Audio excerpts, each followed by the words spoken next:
3 volt. मागील व्हिडिओत तुम्ही बघितलं की आम्ही काही रेजिस्टन्स टाकून या आउटपुट येणारे जे रेग्युलेटर टाकल्यानंतर येणारे व्होल्टेज आहे तो चेक करतोय मल्टीमीटरद्वारे। स्विच नंबर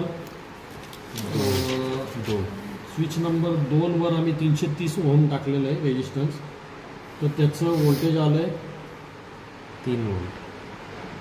330 याच्यावर 3 वोल्ट तुम्हाला यामध्ये व्होल्टेज दिसतंय। आता स्विच जेव्हा आम्ही बदलू, स्विच नंबर किती येतो 3, स्विच नंबर 3 वर आम्ही 1224 ओहम रेजिस्टन्स टाकला आहे, त्याचं व्होल्टेज आलं आहे 9 वोल्ट। ठीक आहे, आता पुढचा स्विच तुम्हाला बदललेला दिसेल। स्विच किती येतो 4 नंबर स्विचवर आम्ही 1900 ओहम रेजिस्टन्स टाकला आहे, त्याचं व्होल्टेज आलं आहे 12 वोल्ट।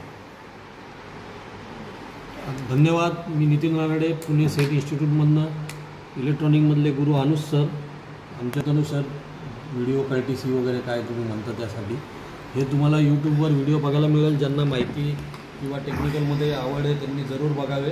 ह्याच्या पुढील काळातही माझे काही पर्सनल व्हिडिओ मी गाडीच्या संदर्भातले टाकत राहील। धन्यवाद।